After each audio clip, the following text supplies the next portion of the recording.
Hey guys, this is Dan with Gears and Gadgets. Thanks for tuning in. So it's been almost 2 weeks since I've had a video put up on YouTube, and it's because the holidays, I didn't have anything filmed and in the can ready to go, and then I got sick for a week or so, maybe a little bit more. So today what I'm going to do is I'm going to come back with a video that's new to my channel, something I've been wanting to toy around with for a little while, and that is covering some news stories here on the channel. What I'm going to do is just run through some stories that I find interesting, give a little bit of input, and again, see what you guys think about some of these things. So, rolling into the first story, Honda has produced 400 million motorcycles since 1949. This is coming from The Road Show from CNET. And the craziest number out of this entire thing is 20 million motorcycles is the annual number of motorcycles that they produce since 2018. For comparison, they say here Ford produces 6 million vehicles globally per year. So congratulations, Honda. That's pretty impressive. They're known for producing some really incredible motorcycles. And then on to the next story from Ultimate Motorcycling. Indian recalled almost 5,500 motorcycles due to potential engine stalling issues. This is related to the 2019 FTR 1200, the Chieftain Vintage Roadmaster Dark Horse in Springfield. Basically, all of Indian's line, and it's due to a circuit breaker that might be defective, tripping and causing engine loss. Something that if you have an Indian, definitely go and get that checked out, because there is a long list of bikes here that could potentially have a loss of power. That rolls me into our next story, which is Harley-Davidson also had some recalls, but this is just on the 2019-2020 trike models. And this is relative to a glitch in the traction control system where basically a faulty rear speed sensor can activate the rear brakes.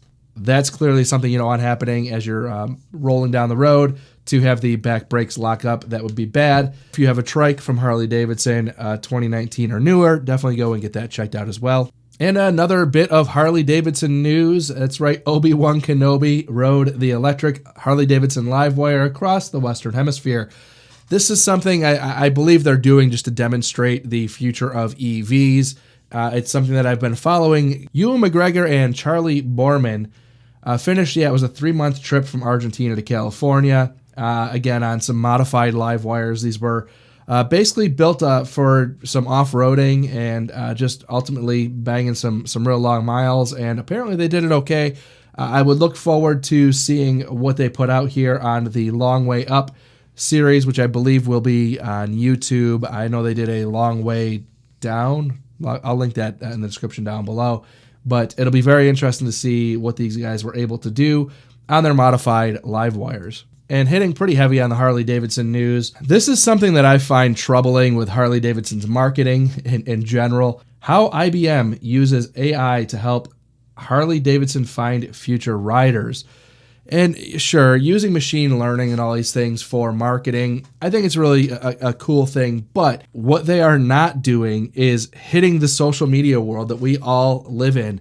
If you look right now on TikTok, there is just a ton of garbage out on TikTok right now, but it's where all the eyes are.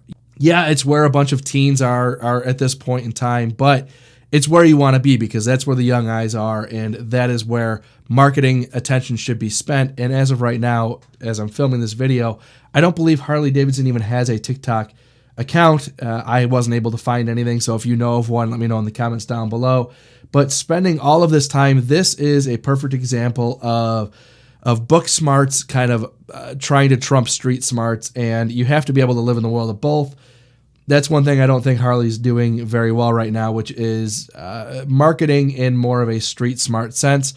Go where the eyes are. It's really that simple, and I don't think you need a robot or IBM AI to be doing some of the easier things, which is just be where people are. And right now that is TikTok, YouTube, social media. It's not in these heavily marketing, advertising budgets and all that stuff. It's just not where it is. So now, one thing I do like that I've seen Harley-Davidson announce recently in the last couple days is that Harley-Davidson is going to have a GMC Sierra. That's right, no longer a Harley-Davidson, Ford. Now they are going with a GMC. And I do believe this truck is actually currently at Barrett-Jackson, which I will be at this weekend filming. So I'm actually excited to get a look at this truck, and I will share that on this channel as well. So stay tuned for that. And the last bit of motorcycle news that I wanted to share with you guys is this article here, which is the Chicago startup Twisted Road building the Airbnb for motorcycles. It's actually more like a Turo for motorcycles, rental cars, where you can take your own vehicle, put it up for rent, and share it with your community and make a couple bucks off of it. Let me know what you guys think in the comments down below. Would you rent your motorcycle out to people as a way to turn a couple extra dollars?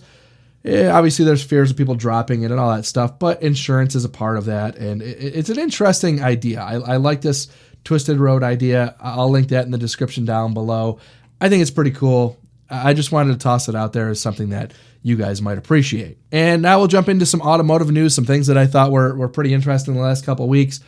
I did some content based around the Cybertruck, and I've said how much I don't like the Cybertruck.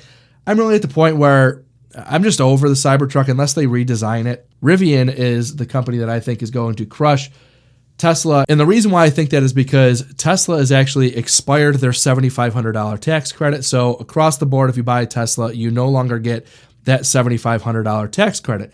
Rivian, on the other hand, still qualifies for that tax credit because they haven't sold any vehicles yet. And they've received $1.3 billion in funding from Amazon. So Rivian is not going anywhere anytime soon.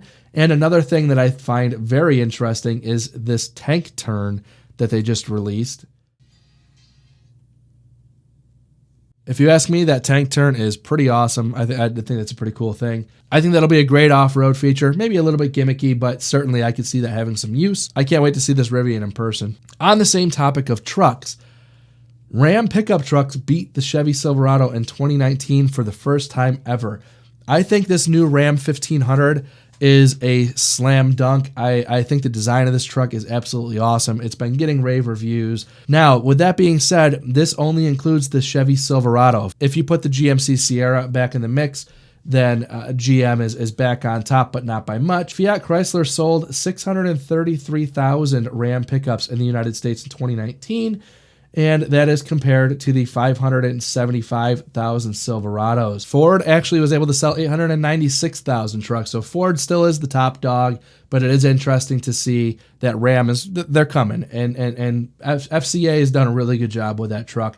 I think it's one of the, personally, actually the best looking truck on the market today, exterior and interior combined. I think it's just a slam dunk pickup truck. Now back to General Motors. This story is interesting. GM is going to bring back the Hummer, but they're going to bring it back as an electric vehicle in 2022.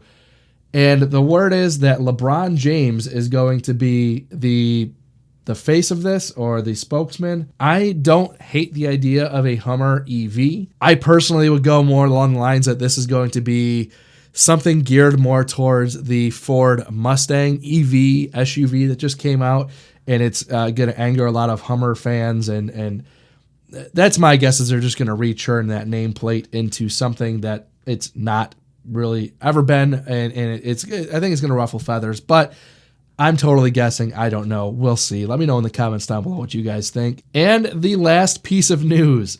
Tesla just put out this video, Elon Musk did, of a Tesla soon is going to be able to talk to people. Well, don't just stand there staring. Hop in. So one of the most endearing things about a Tesla, in my opinion, is that it is quiet, and now it's going to start blabbing away to people on the streets. I think this is a terrible idea. I think it's a person of, let me say, I think that the whoopee cushion thing in the cars is great. The crackling fireplace is great. Some of the gimmicky things inside the cabin itself, I think, are awesome. The fact that there's these games on the screen that are like throwbacks to Pong and whatever else they've done in Teslas is pretty cool. But leave it inside the cab. Leave the people on the street alone. I think the idea of talking to people on the street is obnoxious. And just, I don't know, this is noise pollution. So Guys, that wraps up my segment. This is Gear News, a new thing I think I'm going to do on a monthly basis. Let me know in the comments down below what you guys think. It's kind of a new platform, something I just wanted to test out on the channel, and I'm just trying to do new things and kind of explore some avenues here as I'm going into 2020. So I thought I would start the year off with something new. So guys, if this is your first time tuning in, please hit that subscribe button down below. Remember, likes go a long way to help support the channel, and I will see you guys next time.